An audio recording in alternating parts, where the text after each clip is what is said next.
This is episode 479 with guest Antonio Juliano. So Hey, welcome thanks so to much for having me. welcome Antonio.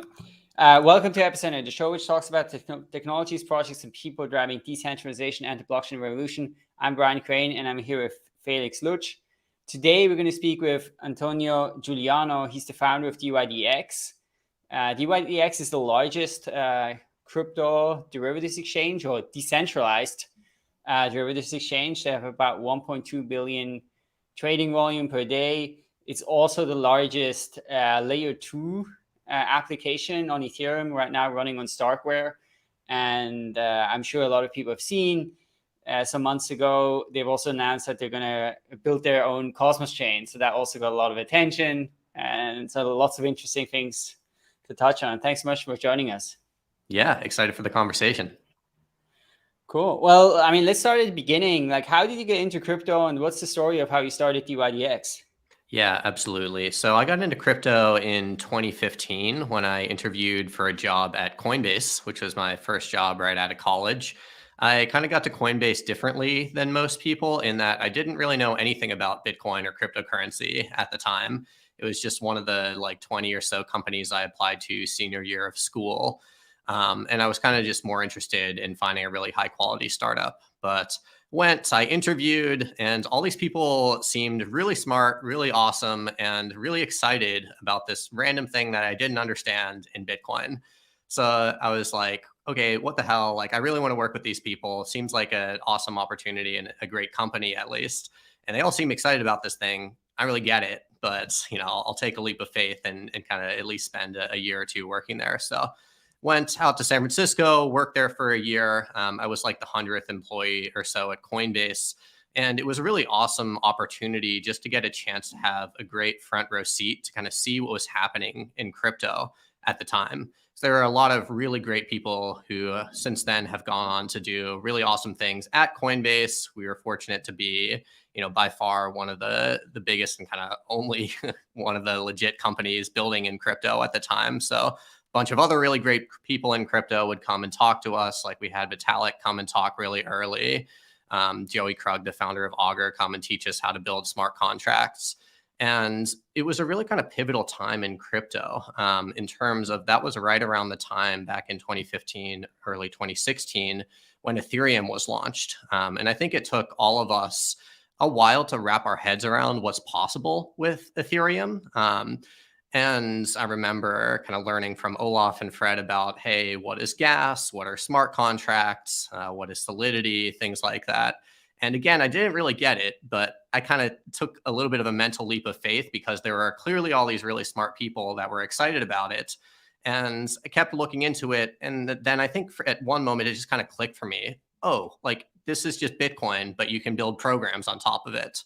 And it sounds kind of simple now. And I think once people have understood it more en masse, they can explain it more simply. But it really wasn't obvious to people at the time. But once that kind of clicked for me, I realized this was just a totally new paradigm of computing, where for the first time, you can write these programs that execute totally autonomously, totally deterministically, and without being controlled by anybody. And I was like, this is something that's fundamentally new. Like there must be something someday that this can be useful for. And I've always been really entrepreneurial. I really wanted to start my company even before going into Coinbase. And I was pretty transparent with Brian and everybody else on the team about that. And they were super supportive. And then after Coinbase, I briefly worked at Uber, but then started dYdX in mid 2017. And actually, the first thing I started when I tried to start my own crypto company was not dYdX. It was a search engine for decentralized apps. And not a lot of people know this, but I built this out in early 2017. And I tell this story because I feel like I learned something important in it. So I tried to build a search engine for decentralized apps using kind of the data that was on the blockchain to inform kind of the ranking of decentralized apps. But the problem was there were only like 10 decentralized apps in the world in early 2017. So what's the point of a search engine if there's nothing to search for? And the point of this story is I really learned the importance of timing in building products and building companies. Like maybe someday it'll make sense to build a search engine on decentralized apps, but certainly not in early 2017. So I kind of took a pause on that and I thought about, well, okay, what could I build that would actually be useful in crypto right now back in 2017? And back then and still to this day, the main thing crypto is used for is trading and speculation. And that was right around the time when the very first decentralized exchanges were just starting to come out. Things like 0x, things like Kyber. So I took a look at that and I was like, wow, this actually kind of makes sense. Like you can build an exchange that is just code and people can use that rather than centralized intermediaries. And that has a ton of benefits in terms of censorship resistance, in terms of transparency, in terms of security of funds. What's coming next after that? And if you think about finance as kind of a stack where you have to build the things lower in the stack, so things like money, which in a decentralized sense could be things like Ethereum and Bitcoin and stablecoins, and then you build exchanges after that, so things like 0x and now Uniswap. Kind of the last step in the stack there is more advanced financial products. And those are things like financial derivatives, margin trading. And that's what we set out to build in dYdX. So that's kind of the journey. And we've been at it since 2017. Yeah, awesome. That's super cool that you found that niche there. And I guess obviously became one of the big players. We also wanted to just generally for the listeners to get an overview of what are actually the dYdX products right now. Maybe you can like kind of elaborate a little bit on that. Yeah, so we have one main product, and it is a financial derivative, and it's the most popular type of financial derivative that's traded in cryptocurrency, and specifically that's called a perpetual contract. A perpetual contract is a type of derivative contract that, as per the name, never expires. It's perpetual, kind of goes on forever. And the reason these are so popular in trading cryptocurrency is because they're really accessible to kind of the audience that trades cryptocurrency in this kind of prosumer retail trading audience that's global. And we have built these into decentralized finance. And kind of the way that they work is you can point a perpetual at whatever price you might want to point it at. And specifically, you could make a perpetual for Bitcoin. You could make a perpetual for Ethereum. You could theoretically make perpetuals that are pointed at pretty much any type of asset that you might want to trade. Right now on dYdX, only perpetuals are available for cryptocurrencies, so kind of just like the top markets on CoinMarketCap. And these perpetual contracts, though they sound advanced, they're actually really critical and integral to the crypto markets, and they're by far the most traded product in crypto. So about 2/3 of crypto volume is traded through perpetual contracts, and only 1/3 is traded through spot, which is kind of like a fancy word for just regular old buying and selling. So these things are really popular in centralized exchanges. They were popularized by BitMEX and now are available on Binance. They had been available on FTX, but RIP for that. And now they are available in DeFi as well through dYdX and a couple other decentralized exchanges. Do you rely on like I guess some sort of price feed oracles for that? And like how does dYdX solve that? Are you using Chainlink or some other kind of? Yeah, so perpetuals do rely on price oracles. Even centralized perpetuals rely on price oracles more or less, or index prices. And the way that that works on dYdX and pretty much every other legitimate perpetuals trading venue is you take the prices of a given asset on a bunch of different exchanges, and then you kind of take the median of them, which kind of removes outliers. So you might look at the price of Bitcoin on like Coinbase and Binance and whatever other exchanges are the most liquid and have the most trading volume. So right now we do use Chainlink price oracles. And then as you alluded to before, the big thing that we're building right now is the next version of dYdX called dYdX v4. And in that version, the price oracles will kind of be built directly into the validators themselves on our Cosmos chain, and there won't be any external price oracles. So Chainlink now, and then eventually our own later. Awesome. Yeah, we're gonna definitely get back to V4. I think you kind of alluded to it a little bit already, and obviously, yeah, how like the product is very accessible, the perpetuals. But can you like expand a little bit? Who are the users of dYdX? Yeah, absolutely. So there's two main classes of users that we have. The first class of users is crypto institutions. And these are hedge funds that are trading crypto. There's a lot of different types of them. I'd say kind of the two main types of crypto institutions that are most actively trading right now are kind of native crypto trading firms. So like crypto hedge funds like Wintermute or something similar to that. And then there are kind of more traditional, call it Wall Street trading firms that have really gotten into crypto trading in a big way. So like a Jump Trading or Tower Research or others. So that's kind of one big class of users. And most of the actual volume does come from these institutional users, but that doesn't actually necessarily mean that they're more important than the other class of users. The other class of users that's big in perpetuals and therefore also on dYdX is kind of prosumer crypto traders, and specifically international crypto traders who make up the bulk of the derivatives trading market, especially in crypto. And these users are just regular old individuals, but they are kind of more sophisticated and demand kind of more advanced trading products than most crypto traders. It's not your friend that bought their first Bitcoin yesterday. It's kind of somebody that either for a full-time gig or kind of on the side likes to basically day trade or kind of trade with more advanced financial products like perpetuals. And these users are actually the most important users. Not to say that institutions aren't important, but most exchanges build first and foremost for kind of these prosumer users because they're the source of most of the, quote, organic taker volume on the platform.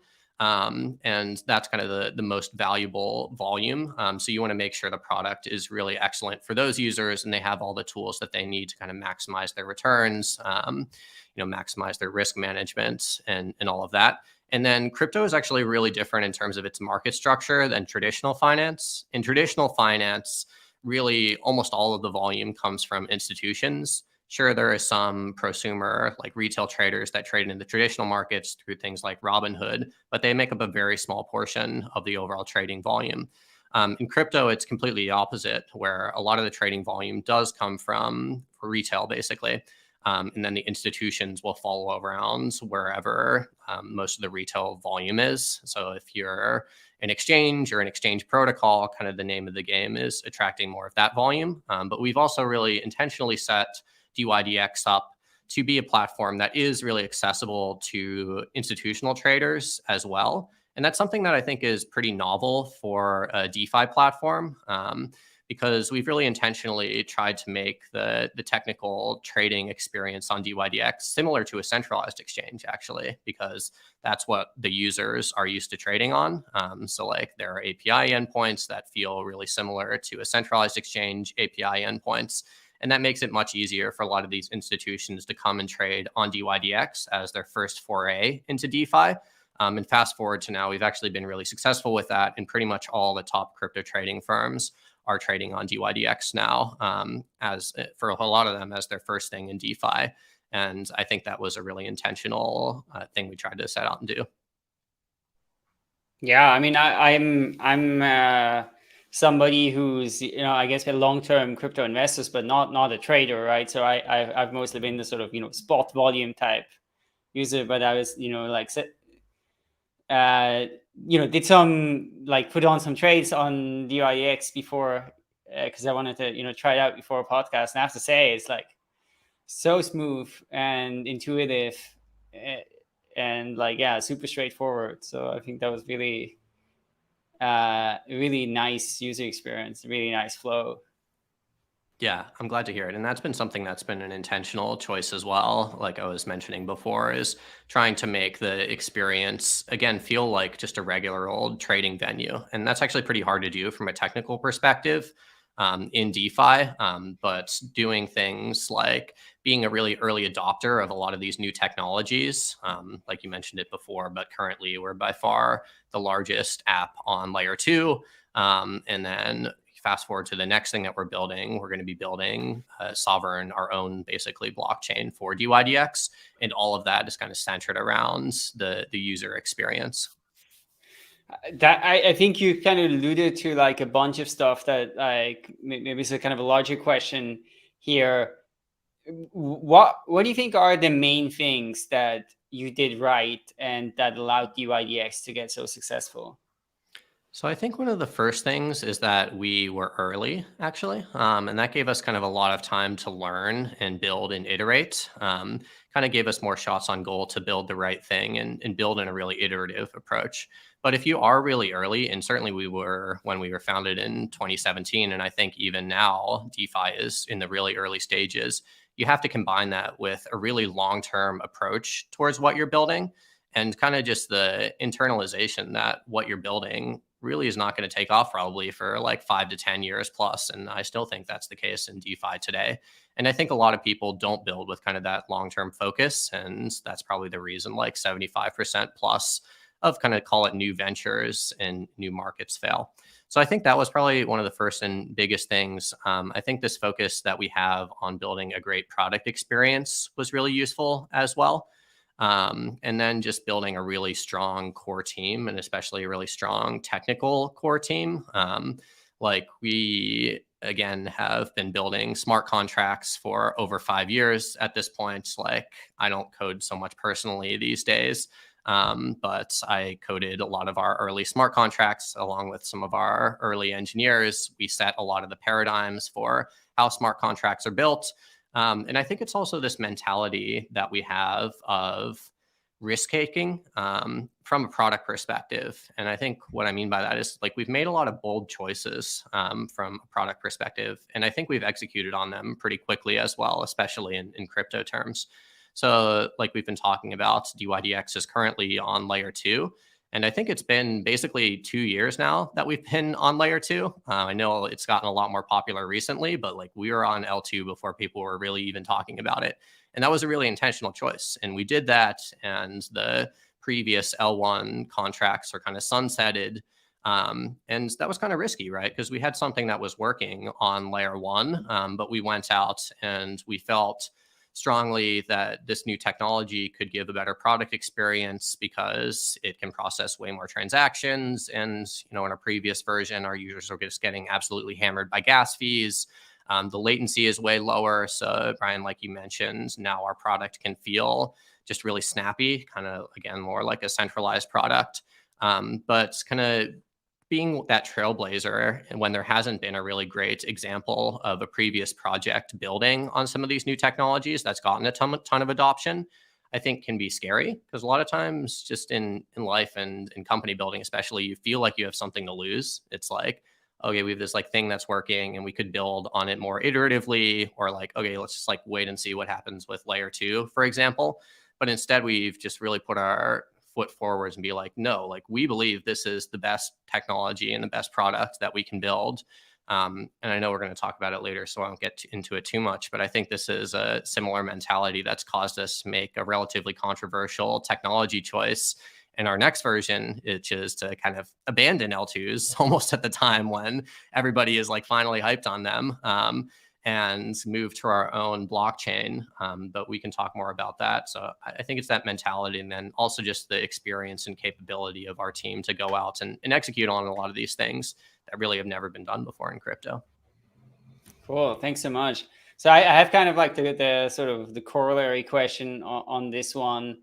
I mean, what are the biggest mistakes you made, and especially mistakes where you feel like, okay, here's like a deep lesson that you've learned and something that you're approaching in a different way now? Yeah, I think one of the biggest mistakes that we made was earlier on in the company. And again, we were able to recover from it just because we were so early in the space. But back in 2017, kind of the space just felt different. Like ICOs were rampant. And basically what everybody was doing at the time was publishing white papers, not really building products, but more publishing white papers. And maybe, I don't know if people like in crypto these days remember what white papers even are, because luckily they've fallen out of fashion. But basically what white papers were kind of long, like research-based documents, like an academic paper, basically saying what you're going to go out and build. And these things would be like ridiculously complicated. And the white papers would basically be like, okay, here's our like 50-page white paper, and we're going to build this whole thing. It's going to be perfect. And then we're just going to ride off into the sunset with this perfect product. But that is not how product development works. And I think we weren't as guilty of this as some other people were, but we were guilty of it to an extent too. Like there was a dYdX white paper early on, And kind of worse than that, I think we spent basically too long building the first version or two of the dYdX protocol.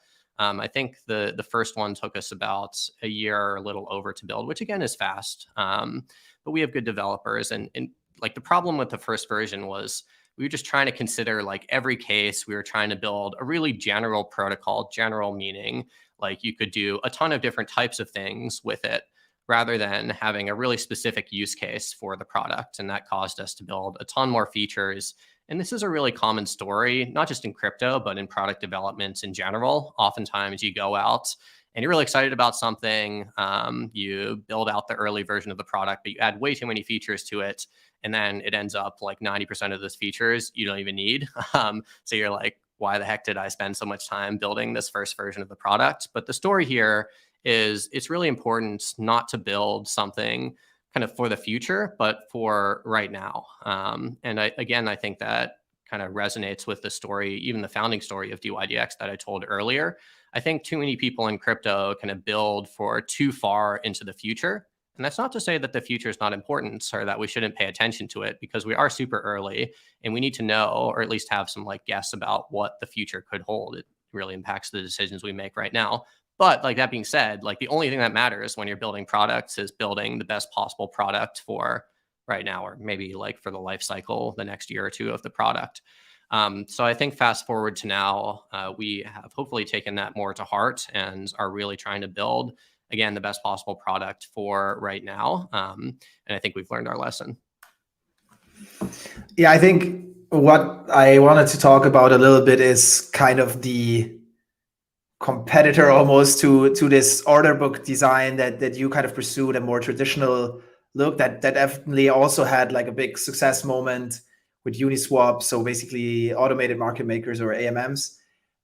Probably at that time, right, when you were building the first or second version of dYdX, they really took off, because that was kind of something that seemed like needed at that time for in crypto. Now, I guess, yeah, it seems though that a lot of things like AMMs came about because of the limitations, I guess, of the blockchains to scale for order book. I guess what I wanted to ask is like, what's your general thoughts on kind of AMMs? How do you see them? Is it like kind of something that's just there in passing until everything is like order book based, or do you think they have like a space in the ecosystem? I definitely do think they have a space long-term in the ecosystem. Maybe proven is too strong of a word, but I think that the success of Uniswap and a lot of the other ones at this point has proven that they are really useful and they are here to stay. But I think they're kind of targeted at different use cases than order books. And I want to kind of take it back to my previous answers in terms of answering the question, why are we building order books rather than AMMs? And I think it really starts with the users that we're targeting. Again, specifically the crypto institutional traders and the crypto prosumer traders. And these traders really demand, again, like I was mentioning before, some of the more advanced trading features, things like limit orders, things like stop orders, market orders, and all of that. And you can really only get those things on an order book, at least as kind of a first-class citizen. And also traders really demand kind of really deep liquidity. And just like a lot of these trading firms are not going to be so much out there, at least like market making on automated market makers as they are on order books. So it was really, again, kind of deciding what our goal is. And our goal at dYdX is to eventually, meaning far into the future, maybe like 5+ years from now, become one of the biggest exchanges or exchange protocols in crypto. And really not be satisfied with just kind of being relegated to some niche markets in crypto. And I think that's really informed what we've done in a big way. We're quite literally tackling the biggest markets in crypto. Like just Bitcoin perpetual trading in crypto is like almost 50% of the entire crypto trading market. So kind of by definition, if you want to be one of the biggest crypto trading firms, you have to play in the biggest markets. And we feel this is the product experience that we need to play in those markets and kind of target the users that, at least right now, are forming the bulk of the crypto trading volume. I think AMMs can be really useful. Specifically, they have been really useful in a lot of ways on providing liquidity in more long tail markets. And I think that is really important. And that's something that was uniquely enabled by Uniswap and other AMMs. So it's definitely something we're tracking long term. And I'm not saying in any way that like order books or AMMs are like objectively better than the other ones. Like I think it's possible at someday, like you could even see an AMM on dYdX. We're not currently building that, but I'm certainly open to it long term. I think they just kind of serve different use cases. And again, the use case and specifically the users that we're targeting right now, I think an order book is a much better fit for them. And also like one of the challenges with building order books on a decentralized exchange is from a technical perspective.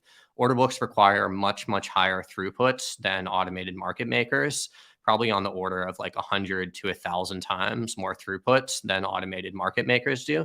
Because if you think about what's actually happening on an order book, it's mostly just market makers, which are crypto trading firms, which are placing automated orders to trade on the order book. But it's not humans that are doing this, it's bots. And these bots are placing multiples of orders per second, oftentimes up to thousands of orders per second. And this is just much higher throughput than kind of an automated market maker needs, where with an automated market maker, you just like click once to deposit into your LP position, and that's basically it. And that has been, again, one of the things that's driven a lot of the technical decisions that we've made with dYdX. That's the biggest reason why we moved to a layer 2. And also the biggest reason why on the current version of dYdX, we operate kind of what's called a hybrid exchange, where there's some centralized components to the exchange and some decentralized components.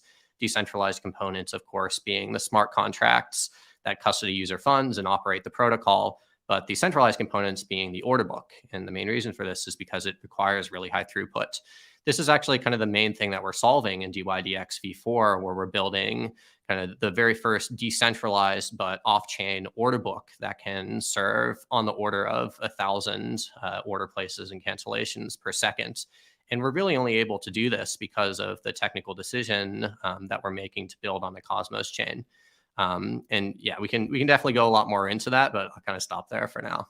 Well, let's do it. No, this is perfect. Let's go into that decision. So you mentioned the decentralization of this kind of order book and matching. Were there other reasons for the switch, or was this the main one? I'd say that's probably the main one. I think there are definitely other positive trade-offs for building your own chain. Probably the biggest other advantage, besides just the order book, which I'll talk more about, is the sovereignty of the chain, which kind of sounds like a fancy word, but basically it means that the entire chain is yours, right? So you can do whatever you want with it. It's like you can have the validators do different jobs. You can have their incentives be different, like their incentives are more aligned with the protocol, right? Because on Ethereum, like there's no notion that Ethereum validators should care about like Uniswap or SushiSwap or like whatever else. There's like tons of stuff running on the chain, right?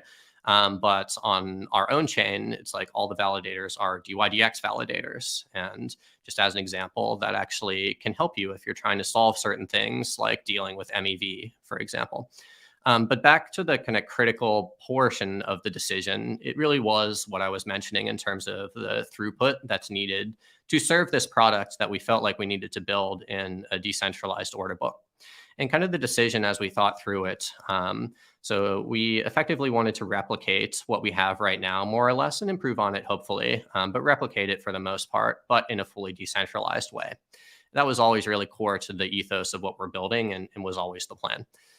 So we kind of looked at what we have right now, and we saw, okay, on dYdX v3, there are currently about 1,000 order places and cancellations per second.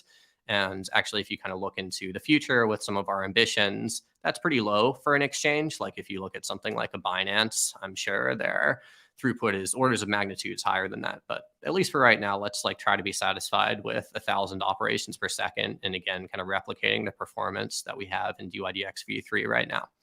And we took a look around, and we really keep an open mind about what technology we're building on, which for some reason is like kind of controversial in crypto, which I don't understand. But it's like, we really don't care like what technology we're building on. We just like want to build a great product. So anyways, we took a look around at all the different chains we could build on.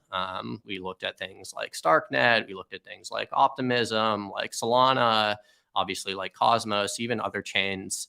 And the core question we were asking is, can this given chain support the throughput that we need. And ideally support this throughput with really low or ideally no gas fees for placing and canceling orders as well.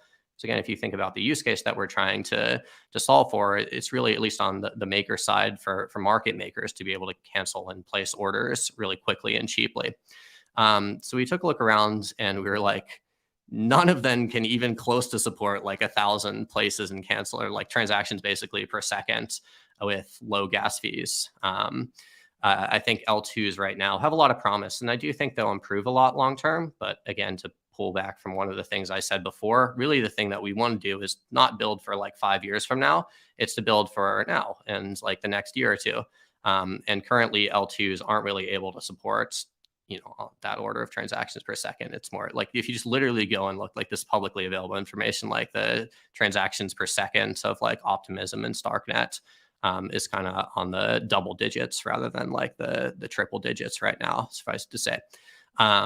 And Solana like was a contender, and we did sort of seriously consider that. I know there's a lot of like Solana FUD right now, but for what it's worth, my 2 cents is that Solana is really novel and important technology that is working really well. And it's certainly legit and something that we considered. And they can support a really high amount of transactions on their layer 1 right now. But I think the whole chain is roughly around 1,000 transactions per second. And we don't have all of the chain to ourselves, so that wasn't really a huge option either. So we kind of looked at building our own chain, and it's not so much that Cosmos in and of itself is way more scalable. It's actually not. It's probably supports on the order of like tens of transactions per second, which is a pretty far cry from 1,000 transactions per second. But it's this core concept that we gain in sovereignty that really unlocks building things that are new. And the new thing that we're building is a decentralized but off-chain order book. It's effectively an order book that doesn't exist on chain, but does exist in the network of the validators. It's kind of similar to like, you know, when you send a transaction and it sits in the mempool for a while before being committed to the blockchain. It's effectively using like a mempool like structure to store the order book. But that's cool because the mempool is way higher throughput, like orders of magnitudes higher throughput than consensus of the core chain. And you don't have to pay gas for it, which is sweet. Like you only have to pay gas when things are included on the chain, but that's totally fine. And things are only included on the chain for dYdX v4 when a match happens. So it's kind of like this unique product that we had where like the transactions, by far the most popular ones, are just placing and canceling orders, but only about 1% or less of the orders that get placed actually match. So if you kind of map that to the throughput that we have with like the mempool, which is like thousands of transactions per second, you know, that's totally fine. That satisfies our 1,000 transaction per second goal, at least to start. And then map the actual matches that happen, which is on the order of like 10 per second, to the throughput constraints of the on-chain protocol, which is like on the orders of 10 per second, tens per second. That works as well. So that's effectively what we're building in dYdX v4. It's something that's pretty novel, and I don't think it at least has been built or at least been used at scale in a production way before. So we're pretty excited about it. We're getting pretty far into the development process of dYdX v4. We have an internal testnet version that's up and working, and we're placing orders on it. There's still a good bit more to build, but we're pretty excited about what exists so far and what it'll be able to launch with at some point. I'm curious, what are the other implications of having validators run this matching engine? You know, aside from now it's no longer one company, but it's like a bunch of different entities. But like, you know, what are the kind of other maybe positive or negative side effects of that? Yeah, I mean, I guess it depends in terms of what you're comparing it to. So obviously, it's like way more decentralized than what exists on dYdX v3 right now. Obviously, way more decentralized than a centralized exchange. And I think there are a lot of different aspects to it. One aspect is who are the validators and how many of them are there, and like how decentralized is that network. That network is certainly not going to be as decentralized as like the validator set of Ethereum itself. But I think it can be much more decentralized than kind of at least from a censorship resistance perspective, than kind of the sequencers that exist on like a L2. So I think we can get to a really good level of decentralization to start, in something that'll only improve and grow over time, hopefully as the protocol continues increasing in volume. There's a lot of considerations, right? So you have to start worrying about MEV in a fairly big way, and that's not unique to dYdX. I think that's a big consideration on any decentralized exchange.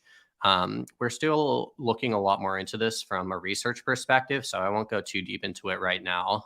But I think we do have some pretty interesting novel ideas, and kind of the design space of MEV, if you will, is a lot better and a lot more open when you control the validators themselves from like a network perspective.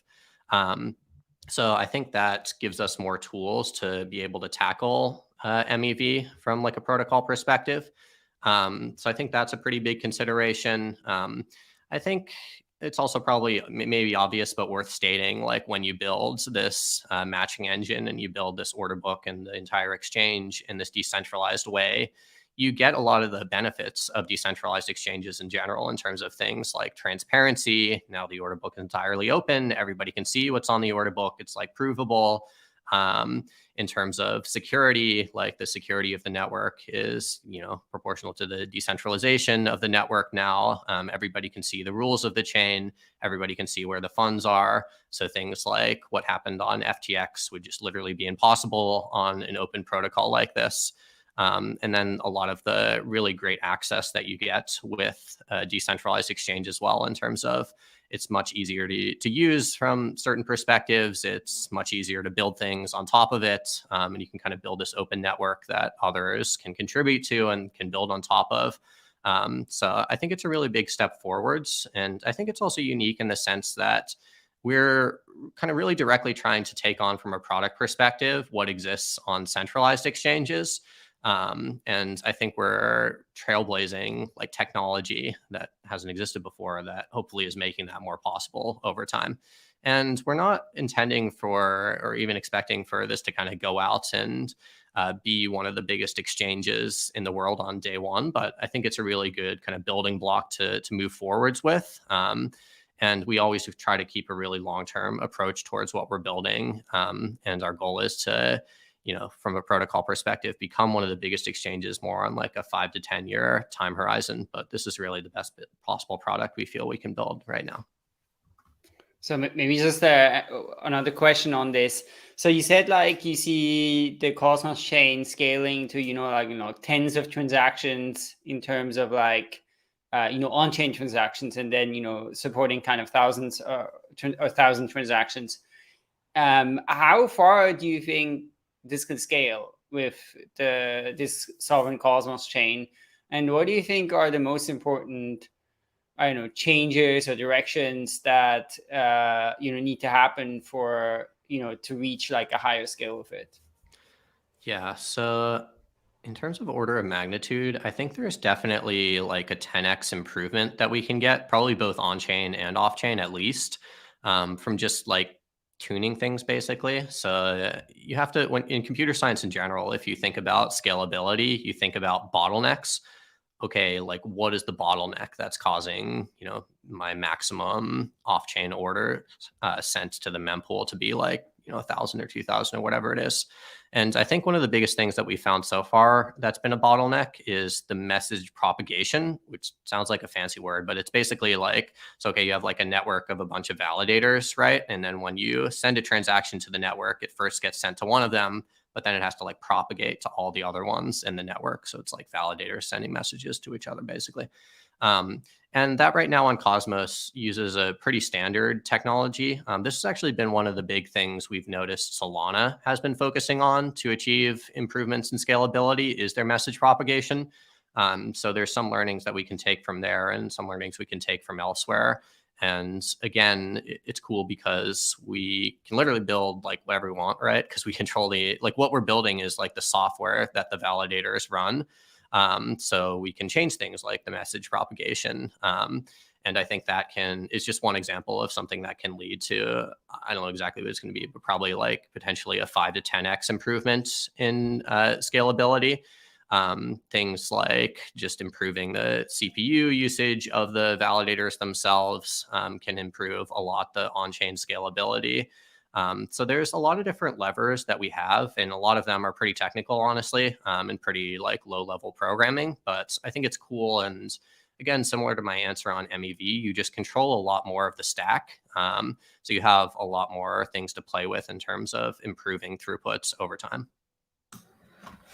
Awesome. Yeah, I think obviously like also building this Cosmos chain means you become kind of part of this Cosmos IBC ecosystem. I guess, first of all, maybe one question also, like in terms of you building like kind of modifying the stack there a bit, is there also something you're like that other Cosmos chains could use like from what you're building? Maybe that would be the first question.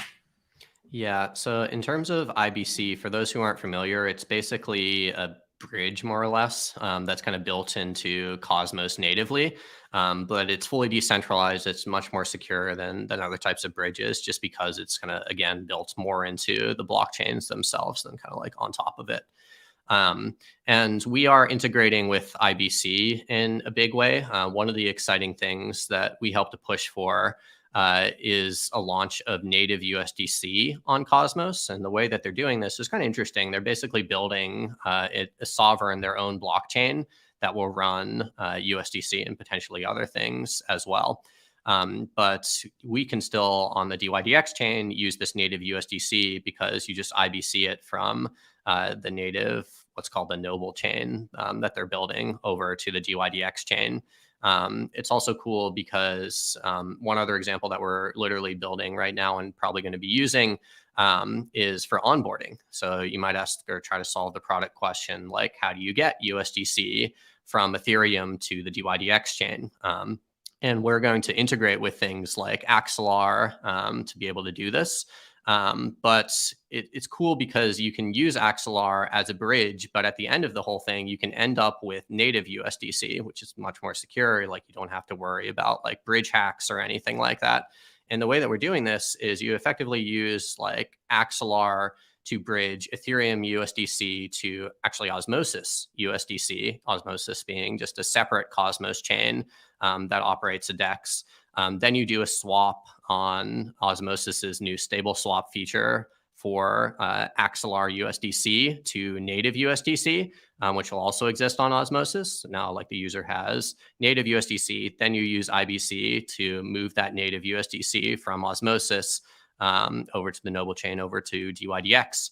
And that at the end of it, and all the, like this sounds complicated, but all the user is really going to have to see or know for this is like, click deposit like 10 USDC, and then like all this magic happens in the background basically.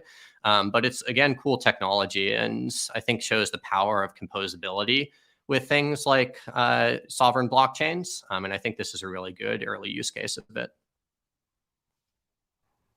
Is there also a use case that you would like tokenize some of the positions that people have on dYdX so that they can then maybe use IBC to, like, let's say if there's some sort of lending chain or some other kind of chain and they want to like move it over and use as collateral? Or does that not work because you have to be able to liquidate on the dYdX chain itself? I mean, it's possible. Like, yeah, we've considered that before. We probably won't build that initially into the chain. But I think we've kind of talked about like dYdX using other things that's made possible by composability. And I think at least so far, we haven't been quite as focused on like other things using dYdX as like building blocks for composability. But that is something I'm excited about for the longer term. It just hasn't really been a major focus right now. And that's still intentional. Because again, like if you just like listen to what I'm saying and like the things I talk about, it's like mostly like, let's just build like great product experience and like try to make it great for traders on dYdX. So that's been our main focus. I think one of the underappreciated parts of composability with DeFi, though, like people talk about like financial building blocks on chain, and I think that is really cool. And again, that may be a focus longer term. But one of the things people don't talk about as much is kind of the composability of just applications that are built, like front ends basically, that are built on top of the apps, the decentralized apps themselves. So things like the new dApp browser inside Coinbase, I think, is a great example of this, where now you can use Uniswap. Hopefully at some point you could use like dYdX from directly inside of Coinbase. And this is really something that's uniquely made possible because the underlying building blocks are open and they're just technology. And now Coinbase has a Uniswap integration. And this is unique, right? This is like really fundamentally different than what came before. Like Coinbase is not going to have like a FTX or Binance integration, right? It's like, doesn't really make sense. They would just build the thing themselves. But from like an access perspective, it's really cool that a lot of these decentralized apps are just codes they can be plugged into from like a interface perspective into a lot of these different types of products. And I think that's personally, I think that's going to be like a big narrative over the next couple of years as well, and something I'm excited about. Yeah, that's super interesting. I guess because right now also the main front end is kind of dYdX trading. Now, like, do you also, I guess, yeah, people can interact with this Cosmos chain or like the contracts there and integrate that, or how else do you, like, do you imagine there will be like other front ends built by other parties, and how do you kind of Yeah, so I help think there could people be build other that? front ends built by other parties for sure. And I think that will happen. Again, like with dYdX v4, all of the code that we're writing will be open source and, licensed to be available by effectively like whoever wants to use it. So that means like even just for the front end that we or other parties develop, that will be open source, and like that could easily be plugged into or like white labeled into some third party application, or like independent third party could host a version of the front end. There could be multiple versions running. And I think that improves like access and censorship resistance. So I think all these things definitely will happen. And I think they're, again, uniquely enabled by this concept that it's just technology and it's just like open source code and anybody can run it. It's not like you need permission from us or anybody else. I wanted to ask like one more question on this whole like Cosmos chain L2 thing. I think you were very like clear, articulate, like sort of explaining the your rationale and around the dYdX and how you guys made that decision.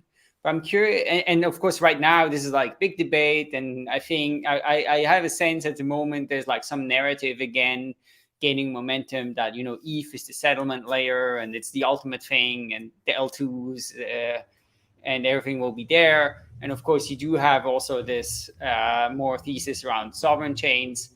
So I'm curious, like, how do you see this play out, and are there particular types of applications or use cases where you think there will be more fitting in one world or the other, or do you think that it's more going to actually go into one direction?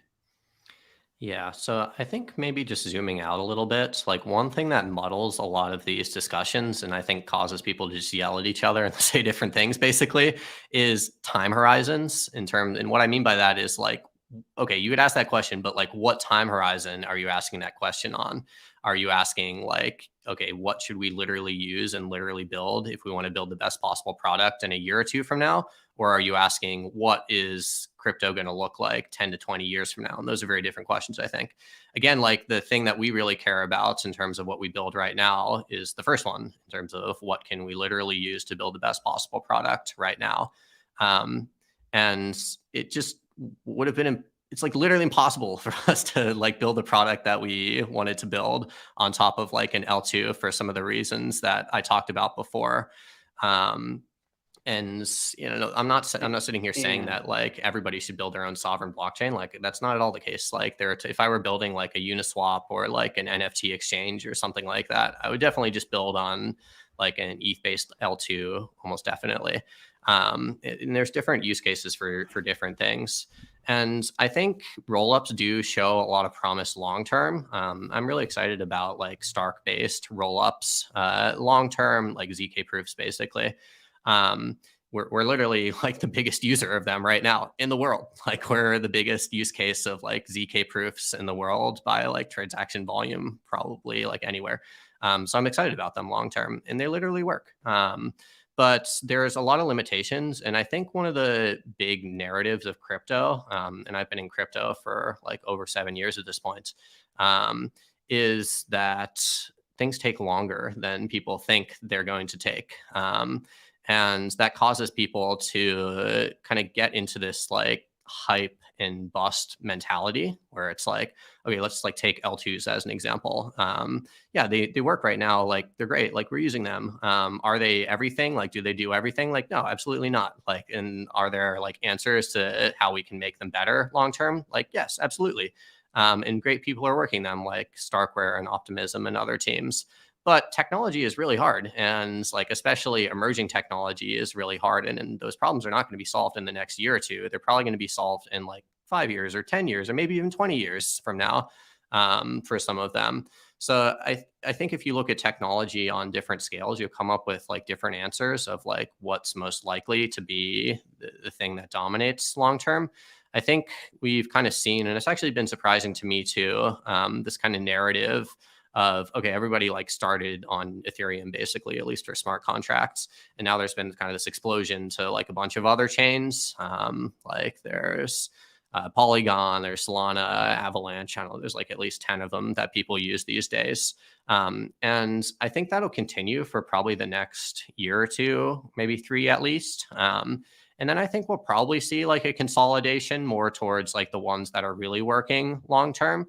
What are those winners going to be? Like, I don't know, like maybe I have some opinions. Like I'm more excited about like ZK based rollups and potentially some optimistic rollups than other things. But there are a lot of open questions there, right?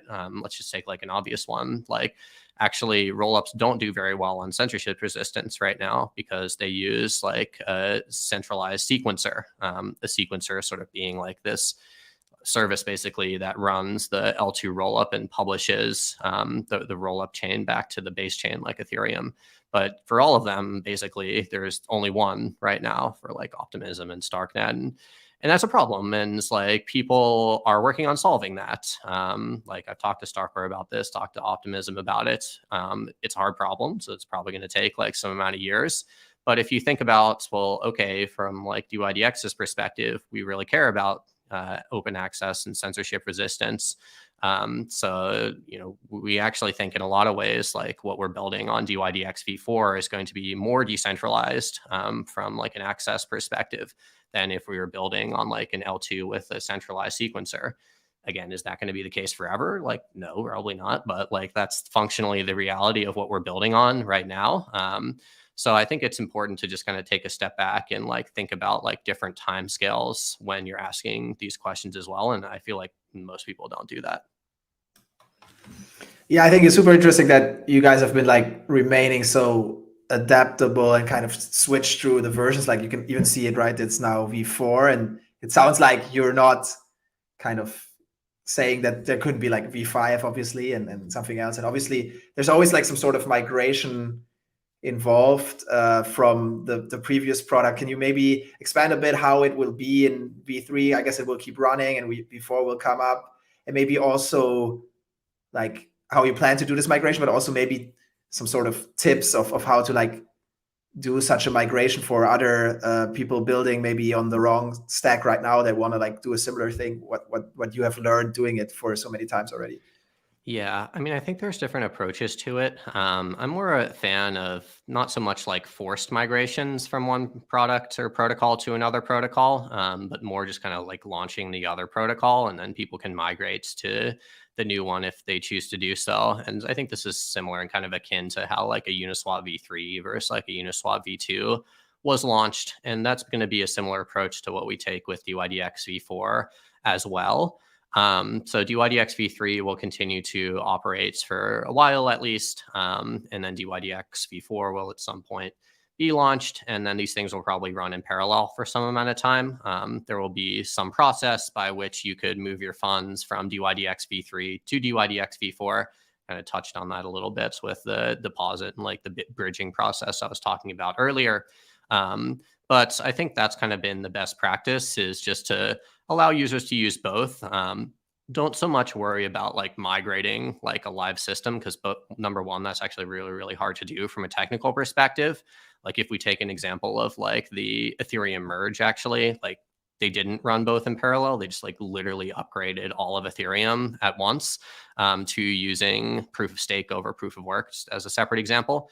But I think a lot of the technical complexity and the reason it took so long was because they tried to upgrade an in-place system. I'm not saying that was necessarily the wrong choice for them. Like, it would have been really complicated, right, if there are two versions of Ethereum running, but it does make it harder. So yeah, it's going to be two versions running in parallel with hopefully some good product experience for moving funds over. Yeah, totally. Cool. And then I guess, yeah, what's interesting, right? There is the dYdX token, obviously. And that will probably, I mean, it already has like certain utility, and I guess that utility will extend when you transition to V4. Can you talk a little bit about, what's the token currently used for? How will it play with V4? Or like, yeah, how will it interact there? Yeah, so the main thing the token is currently used for is as a governance token on the dYdX v3 protocol, and similar to a lot of other DeFi protocols, right, where anybody can put forward a governance proposal. People can vote on it, and that's been going on in a big way in dYdX v3 right now. Actually, as a little bit of an aside, like one of the cool things that's been happening on dYdX v3 with the token is pretty active governance, actually. And it's been cool because a lot of these trading firm type users that I was talking about before have been playing a huge role in governance as well.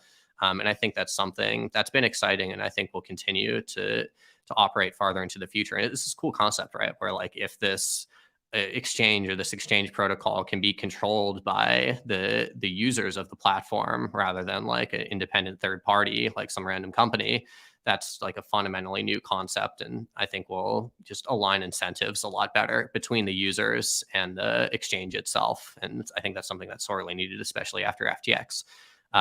So aside over, but kind of talking about like what's going to happen with dYdX v4. So obviously it will be an independent sovereign blockchain, and that requires a layer 1 token for the chain itself. It's kind of undecided like which token is actually going to be used as the layer 1 token for that chain. Presumably it would be the dYdX token, but that's something that still needs to go through a governance vote. It's not really up to me. But yeah, that layer 1 token would be used for things like staking to validators, pretty similar to like an Osmosis or some other chain that uses proof of stake. It would, have things like voting on the new chain, like receiving staking income potentially from doing staking, things like that. So it's basically the same thing, except with the addition of staking and choosing validators, which I think is exciting and is really important and is a core use case for the utility of the token as well.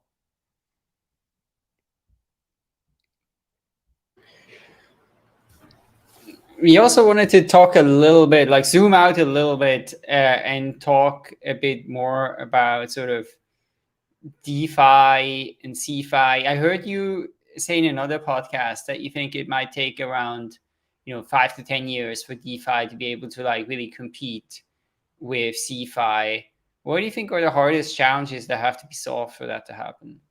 Yeah, I think the biggest one is probably product experience still. A lot of people talk about it, right? It's just hard to build a product experience that's on par with centralized products. Like just by the definition of the technology, DeFi is always going to be higher latency than CeFi. I think we can get to a point where it's like approaching the latency you might experience on CeFi, and things like Solana and dYdX have done a good job with that. But it's challenging, right? And it's just harder to build basically anything in DeFi than it is to build in CeFi. I think the other thing that DeFi still really needs to solve is great product use cases. And I think we've seen some of them in things like AMMs with Uniswap and others, like lending markets with compounds, things like NFTs, potentially things like derivatives, decentralized exchanges. But I think it takes time for a lot of these product narratives to play out as well. If we just kind of look at something like NFTs, for example, like NFTs existed in like almost exactly the same form for like 3 or 4 years. Like I know the founders of OpenSea, and they were building OpenSea for like the longest time, and like nobody used it basically, and they had no volume. And then it sort of just blew up all of a sudden, like in the past year, and with basically the same product. And why did that happen? I think it's mostly just like kind of the maturation of that product took a little while. And then it also takes time for users to kind of wrap their heads around what is this new concept. And then, these things kind of go viral. So I think it takes time for that to happen. Like there's market cycles, obviously. And I think we see the biggest influx of new users in the bull markets all the time. And I don't have a crystal ball. Like, I don't know when the next bull market is going to be, like, if ever. But it's going to be at least like a year or two from now. So, that's going to take some time. There's been just a lot of pain in the past year for all crypto companies, and DeFi included in that, with the market downturn, right, and the FTX collapse. And I think we've been fortunate to have done a good job with like our balance sheets and just our long-term focus at dYdX. But some others haven't been quite so fortunate.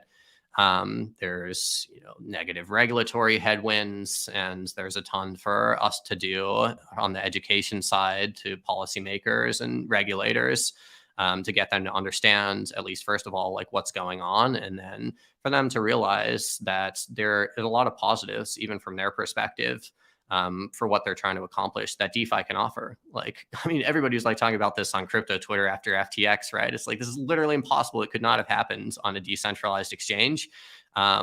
So I think kind of making that story and getting regular people more or less to understand and internalize that will take time as well. I think there's just like, one of the other things that I think is really positive is there's just a continuous influx of talent into DeFi and crypto. And I think that takes a lot of time as well. And yeah, I don't know. I think just all these things put together, like finding product market fit, like regulatory education, like more talent, the users understand more. This takes time, and it takes longer than people think.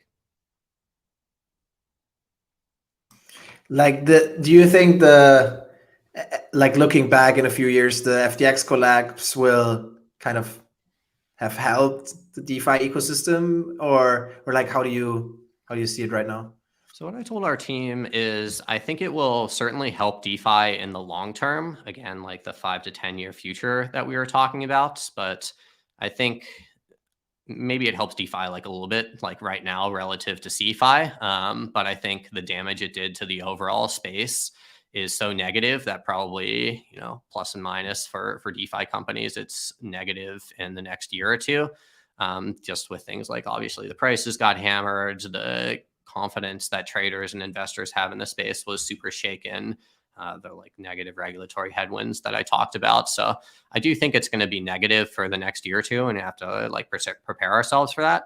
But I even felt this personally too. And kind of the day the FTX collapse happened, which for me at least was the most surprising day that I've had in crypto so far.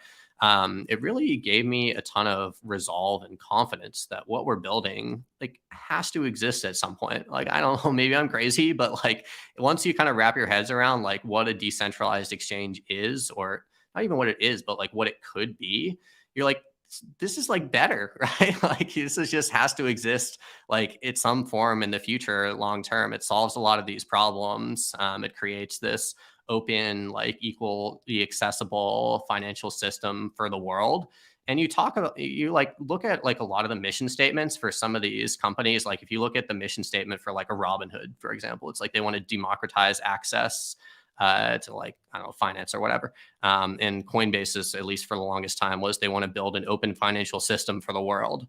It's like, how are you going to do that? Like, just look at like the technology that you have available to you. It's like, yes, that's exactly what we should be doing. But this is the technology that we should be building on to be able to make that future possible. And again, I think it'll take longer than people think, and people will be disillusioned, right? And I think people have been disillusioned, especially with DeFi in the past year or two, because, and this happens with all these technologies, it's always the same thing. It's always like people are right, basically, when you start. It's like we have the right idea. We don't know exactly what it's going to be, but it's like, okay, yeah, we kind of get it, at least for the people that understand that we can build these open financial platforms. And that's fundamentally new thing. Like, this is amazing. Like, everybody should use this. But then it's like, oh, like, wait, like, this sucks, at least for the first couple of years. Like, this is like, you told me this is going to be a new financial system, and I can like barely even connect my MetaMask wallet to like this website. Like, what the hell is going on here? But then, after years of building, and that causes disillusionment. And in crypto, this is even more negatively reflexive, right? Because there's prices that are attached to all of these things, and then the prices start going down, and everybody's like, oh, this is like an even bigger piece of shit. And it's like, it just causes these things to get higher and get lower than they probably otherwise would if everything weren't priced. But I think it takes a while, and there are hype cycles. But at least to me, like the FTX collapse really gave me a lot of confidence that this has to exist long term. And it's something I'm excited to be at the forefront of helping to build. Awesome. Yeah, that's really cool. We do have a question actually in the stream that is somewhat related, I guess, to this whole discussion. So I think we kind of mentioned, you're building obviously the product on this decentralized platform to enable this future, right? That DeFi tries to promise. Now, is there also something you're doing? I think you mentioned it briefly, kind of educating the regulators or interacting with regulators. Is this something the dYdX Foundation or someone is doing, or are you more focused on the product side? And if you're doing what, can you expand a bit and explain maybe how you're approaching that? Yeah, absolutely. So just to be clear, the bulk, almost entirely, the company and the project more broadly is focused on product and just building dYdX v4. It's important not to get too distracted by any of these things in particular. I think you kind of saw that happen in a pretty negative way with FTX. One of the biggest things SBF was doing for the year prior to the collapse is talking to regulators and stuff. And that wasn't necessarily bad, at least from their perspective. But I think you saw some of the product progress on FTX stagnate for a while because of that. So we're really focused on the product itself. That being said, as I mentioned before, I do think this is a really important thing that needs to be done going forwards. It's just critical that developers can build open source software in a legal way going forwards. I think there's sort of this meme, at least on crypto Twitter, that I see a lot. That's just everybody should be anonymous and we'll all be fine. And who cares about the law? We're all just move to some place they can never catch us or whatever. And maybe some people will do that. And some people have done that empirically. I think it probably won't work for the bulk of people once regulators actually start caring about this stuff. But even if it works for a very few amount of developers, the thing I said that we need before is more talent into crypto, right? And it's how are we going to get enough developer talent into crypto if the answer is oh yeah, everybody's just anonymous and as perfect OPSEC and moves to Malta or whatever. It's not going to happen. We're not going to build this future that we all want to exist and that we feel is a better financial system for the world unless developers can build these things in a legal way. So that's kind of just motivating the problem. I feel it's important. It's from my perspective, it's literally impossible for us to build this future without doing this. So I think it's important. And we are starting to do this at dYdX. We're certainly not the biggest player, the biggest voice for DeFi. There's a lot of other great people the Blockchain Association, the DeFi Education Fund, other projects I know Uniswap is doing a good job in this in terms of regulatory outreach. I think it's hard, right? Because there's tons of different regulators and tons of different jurisdictions. For us, our team is based in the US, so it's primarily US regulation focused. So we do go out and talk to regulators, but the thing we've really started trying to do more of is going out and talking to policymakers, which is basically senators or their staff or people that are actually in government.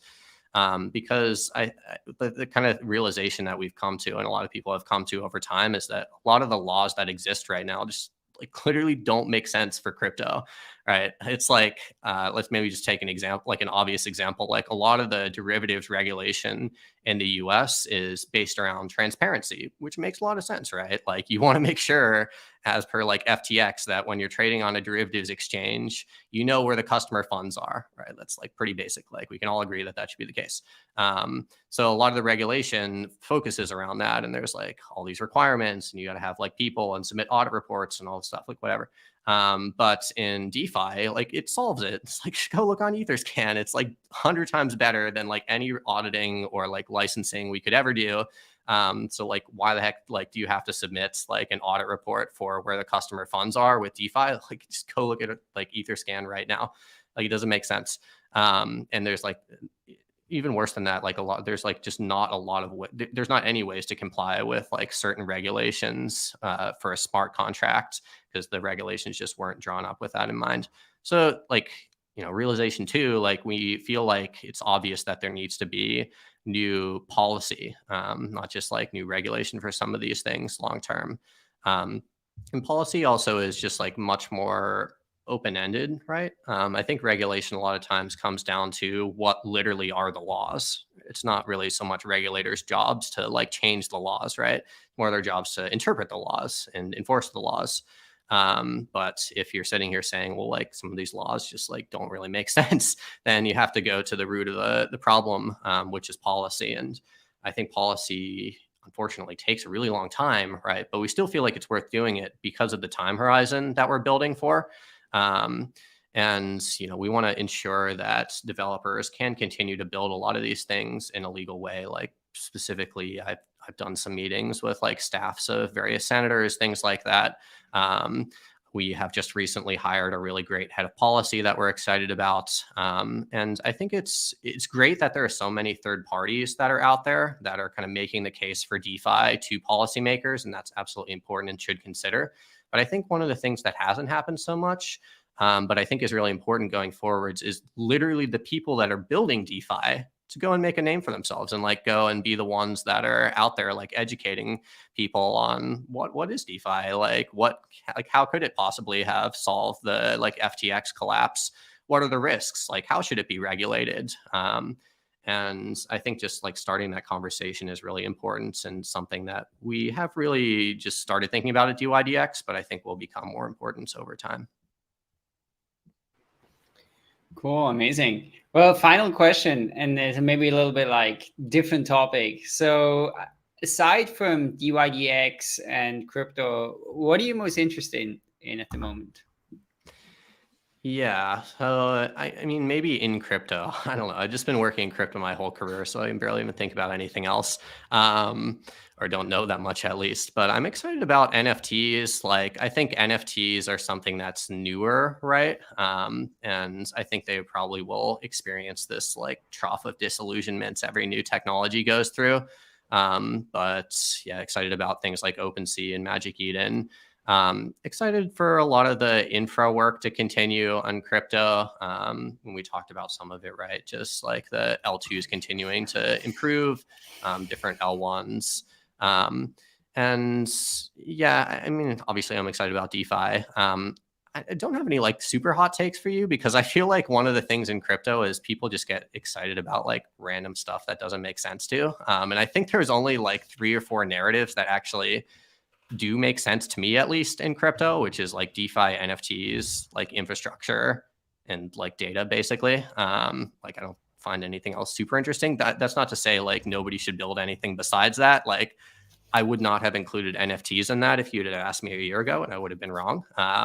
But at least for the things that are proven, those are probably the most interesting to me. And I think we have a long way to go on them.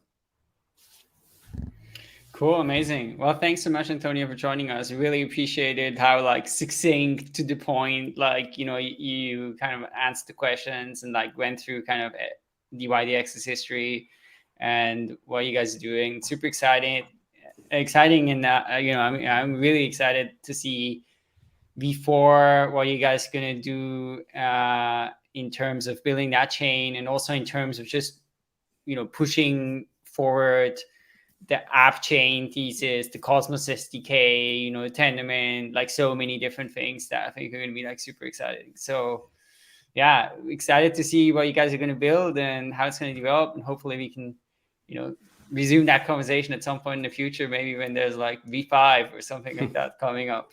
Sounds good. Well, thanks so much for having me on, and great conversation. Cool. Thanks for joining. And thanks so much for listeners for tuning in, and we look forward to being back next week.